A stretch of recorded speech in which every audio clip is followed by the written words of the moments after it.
And welcome, welcome, welcome. This is Peter Winnick. I'm the founder and CEO of Thought Leadership Leverage, and you're joining us on the podcast today, which is Leveraging Thought Leadership. Today, my guest is Denise Blasevick. She is the CEO of the S3 Agency, which is a creative agency that specializes in differentiating brands to maximize their power and profitability. They have a brand elevation process. They've worked with such cool brands as BMW Motorcycles, National Kitchen and Bath Association, and Tetley Tea.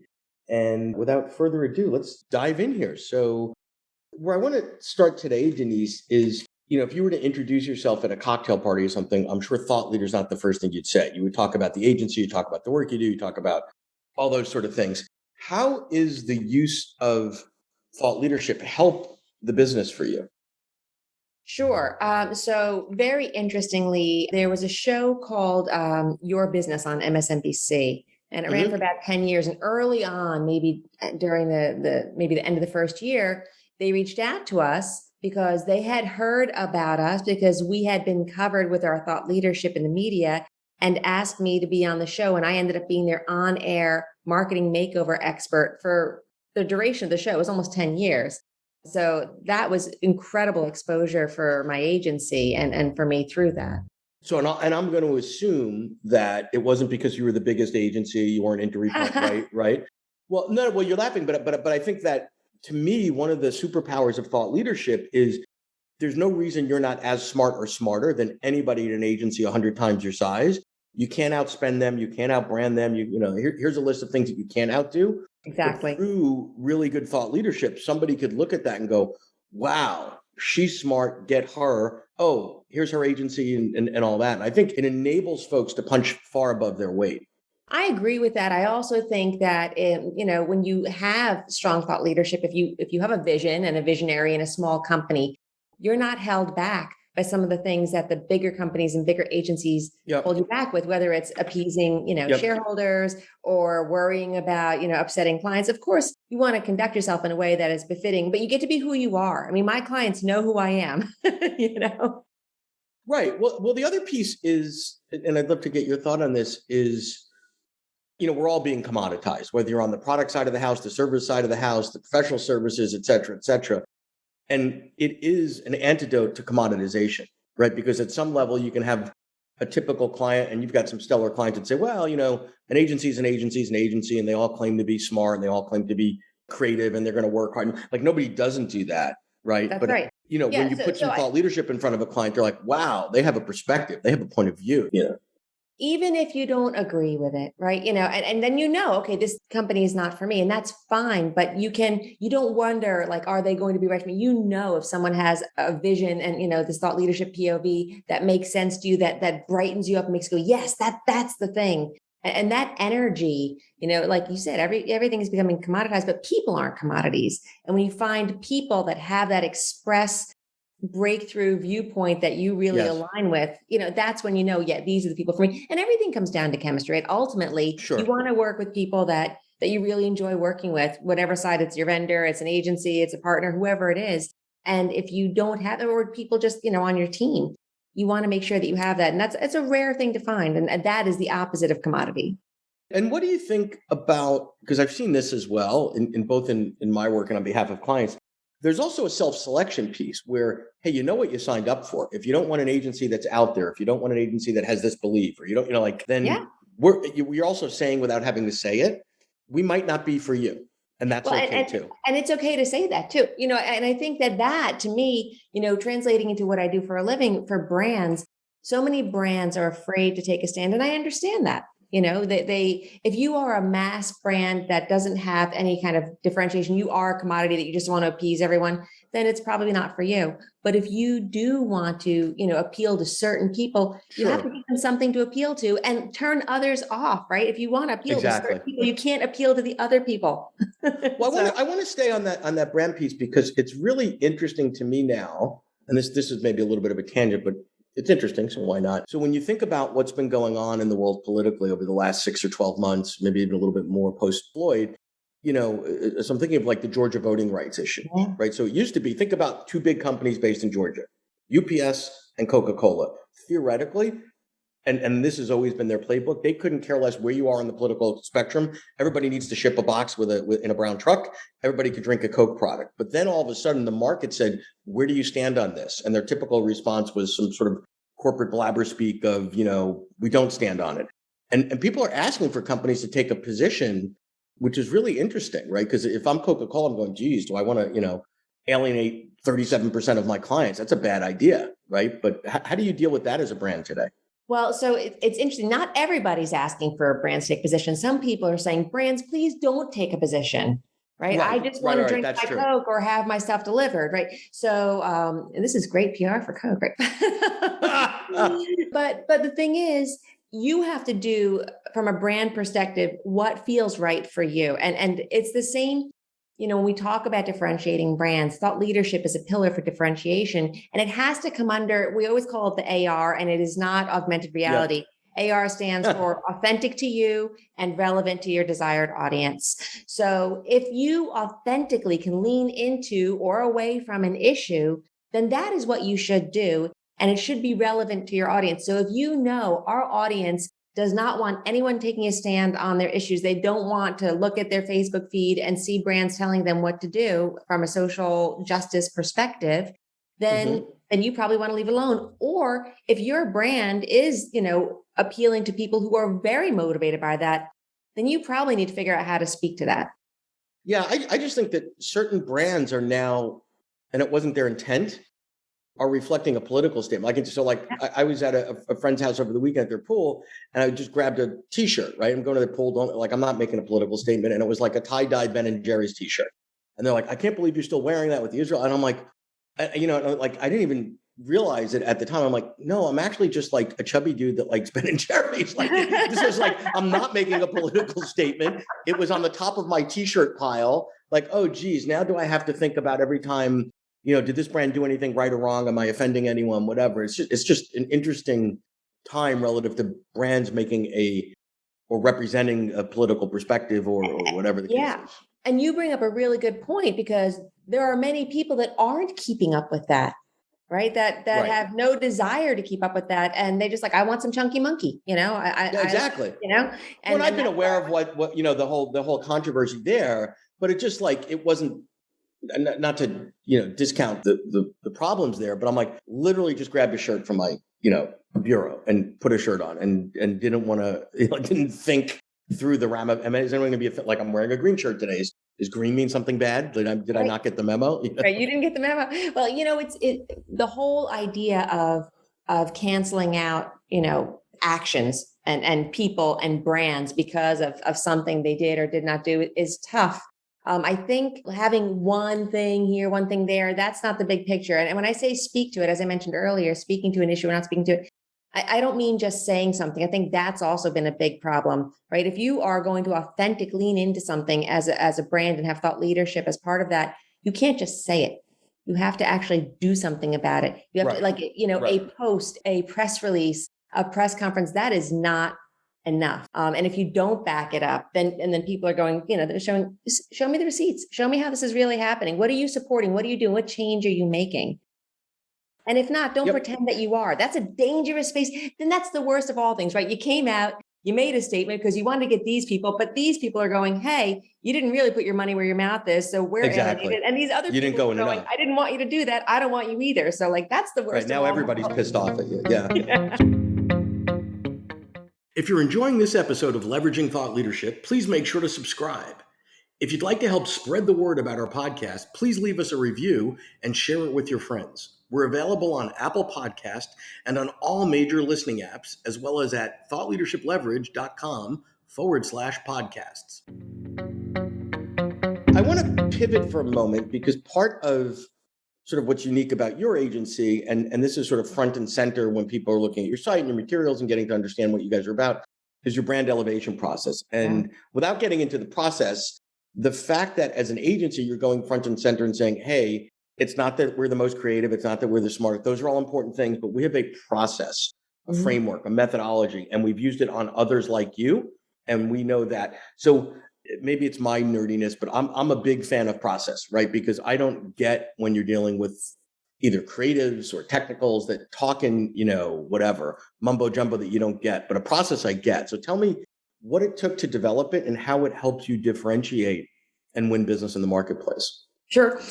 So our brand elevation process, we started the agency 20 years ago, my business partner and I, and we would just sort of do elements of this. And as we matured a little bit in the business, and, we kind of would hit it out of the park and feel like, oh, we just have a great gut on this and everything. And then we realized the great gut is not anything that you can grow, right? You can't, you can't leverage that for other people to grow your business. So then we thought we need to codify what we do here. And that made us look at a process and go, we always thought this part that we did over here was really cool, but this doesn't really seem to move the needle for clients. But this thing over here that maybe isn't the coolest thing pushes the brand development more. So that was, yes, go ahead. So stay with the codification for a minute, because we spend a lot of time with our clients where you put a problem in front of them, depending on what their domain expertise is, and they're like a supercomputer. Bang, it's solved. It's the curse of the expert. And you're like, whoa, how did you do that? You're like, well, I just did it. Like, no. Right. Okay, but that's your $1 billion magic. How do we break that down? And they're like, I don't know. I've been doing this for 20 years, and I could look at this and look at that, and it's like you bring your car into that old school mechanic, and before you even took the key out of the ignition, when you roll it in, he's like, it's the muffler. I know you probably hit it, or a great cardiologist that can just tell, like, breaking that down so you can communicate it and replicate it into others is not easy. It's easy to just put the thing in front of you and go, oh, the answer is, right? Right. So what did it take you to codify it? Yeah. You fast forwarded through that. I think it's important. Yeah, sure. Yeah. I mean, because that's the only way to scale, right? You can stay small and stay expert and just be one person. So we really started going through all of the different things we do when we're differentiating a brand that, my partner and I would do, just that came naturally to us, that we'd absorbed through the years previously, and things that we made up. And we started analyzing them and saying, does this thing really matter? Does this thing really matter? So breaking it down to the Lego pieces. All the Lego pieces, measuring them, determining when you put them together, how do you put them together? What order do you put them in to make the biggest impact? Were there things that we did that were confusing to others, but we knew they were important, and there were some of those? How do we communicate those so that they are more beneficial, say, to our clients when we're working with them? Because, we do it every day. It's in our nature, but it's different when you're doing something collaboratively, and collaborative was huge. So creating something that we could work collaboratively with any kind of client. And we've done it from brands from like BMW motorcycles to the National Kitchen and Bath Association, to CPG brands, to healthcare brands. So education has nothing to do with the type of brand. That has to do with actually differentiating a brand. So those are all different kinds of people, and it had to work with all different kinds of people. So we have it a bit modular, where we can go, we're working on this. This doesn't seem to be resonating. We'll replace it with this. So we have the whole process that can run without us. And that was very important, so that our team knows how to do it. So I would imagine there's a timeline, if you will, where you're introducing this. I'm guessing, tell me if I'm right or wrong. It's part of the selling cycle to talk about it. And then you're onboarding a client, you're educating them. And then in the process, you can go back and say, actually, here's where we're stuck. Remember when we talked about step number 7? We're going to redo that or do it a little bit differently because we're not on the same page here. Does that make sense? Is that true? Yes, it does. And in fact, this is the way we onboard clients. So it's in the selling process. We have to be careful not to be too detailed in the selling process. A little overwhelming, but you can't be too short with it either, because then it just looks like, every agency has a process. Every agency says, like, they think about the idea, they do something with the idea, they measure the idea. And that's true. I mean, you could say that about anything. Like, everyone makes the coffee, they drink the coffee, yes, but there are differences. Right. There's good coffee and garbage coffee. Right. Right. So, we have this way that we do it. And in the selling process, once people see a little bit of the results we've gotten for other clients with it, then they want to know more about the process, but they can't know all about it until we actually do it with them, because we've tried sharing it with people so that they could, we're going to do this. And they're like, yeah, that doesn't sound like that's going to be really meaningful. But when I tell you, like, the number of times we've gotten standing ovations at the end of like our workshop, that is the main. That's amazing. Right. It's not because we're so great. It's because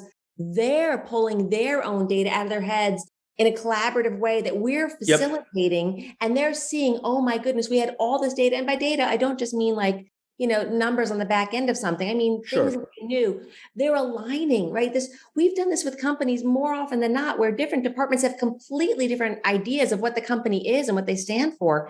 And it pulls them together. And all of that by nature has to make your marketing work harder, has to make your organization flow smoother, because now you understand what's special and different about you as a whole. Yes, you all have different jobs and different departments, and you all ladder up to something, but this is what makes you special as a whole. And that's incredible. Like when you figure out your special purpose, right? You're like, wow. Exactly. That's our magic. Yeah. So let me ask you last thing on the process side, and I was just scribbling some thoughts as you were talking there, is the classic agency creative attracts a certain type, right? As a client, right? Those that are enamored, jazzed, love the creative, want to get into the fonts and what color magenta is that, like, and that's all fine and dandy, right? But it also ostracizes to some extent the more technical, the more financially savvy, the more, so let's call it, broadly speaking, right brain versus left brain stressors. But when you put out something like a process, you're kind of opening a door and saying, come on in, Mr. Finance, come on in, Mr. CEO, come on in, Miss ops person, because we got something here for you too. And it's not just about the cool and the slick and the whatever. Has that worked in your favor? That's absolutely worked in our favor. And that is true, because, when you're doing this, it has to bring people, it has to start from the top down and be embraced, right? And it has to have representation across different areas of the business in order for it to be a true reflection and understanding of what, the differentiation is. So without question, it brings both sides of the brain together. And I would also say, creative these days does have a lot of technical and money and ROI built that. It used to be that you didn't quite have to show it the way you do now, but now you do, and you're optimizing and changing midstream. But what's very important, you're doing that now, not just kind of on a hunch or let's try this. You now have this roadmap of this is the filter we have to go through things by. And that helps you determine before you start putting things out there to optimize what the best things are to start optimizing from. And that's and there's no black box. There's no, Sheila in the back just has magic powers, right? Right. She just knows, trust her, whatever. Cool. It also helps us as an agency when, we have clients that come on and we have sometimes to switch people on the accounts because we have an account growing over here. We need to pull. So it's not that there isn't a way to transmit this knowledge. You have this corporate knowledge, both on their side and on our side, so we can continue to serve them and not be held. It's not like I have to work on every account, right? My business partners are working. Teams can do that, and they can share that knowledge with each other. And that's the turbo booster. So last couple of minutes, I'd love to hear your thoughts on if someone's out there, and I know they are, that is founder, CEO, et cetera, of some sort of a professional services firm, consulting, marketing, agency, whatever, and they're struggling with or thinking about, I hear this thought leadership thing, maybe I should do something. What would you counsel them? How would you counsel them? I would counsel them to look at, and I was just talking to someone about this yesterday. Everyone says they want to be, well, not everyone, but lots of people say they want to be a thought leader. You actually have to have the thoughts to lead with. Right. Oh, that part. Oh, that part. Oh, yeah. That's why I say I want to be an NBA player, but I'm 5'9", so it kind of hasn't worked out, right? Like I can't shoot probably not going to work. Maybe you never know. But probably not. Right. To be realistic with thought leaders is you have to be willing to commit to really putting together. This is how, if you don't know it from inside, you need to work on figuring that out. And then you need to be an active part of it. This isn't something that an agency can go, okay, yes, you're a thought leader, believes in this. We're going to do all this for you. No, we're going to do this with you. We're not the thought leader in your space. You're the thought leader in your space. Exactly. So making sure you understand, like, you will not be able to just say one thought and move away, or have a press release go out and have other people pick up the pieces. You have to be involved. When you look at some of the great thought leaders that were out there, right? Steve Jobs, right? It wasn't like he wasn't involved. I mean, the thoughts were deeply involved, pouring out of him. Right? Yeah, exactly. Sometimes being thrown across the room at others like a wild shoe or something in that case. This is awesome. So great. So I appreciate your time. This has been fantastic. Thank you so much for sharing your story with us today, Denise. I appreciate it. Oh, Peter, thank you so much for having me on. It was truly a pleasure. To learn more about Thought Leadership Leverage, please visit our website at thoughtleadershipleverage.com. To reach me directly, feel free to email me at peter@thoughtleadershipleverage.com. And please subscribe to Leveraging Thought Leadership on iTunes or your favorite podcast app to get your weekly episode automatically.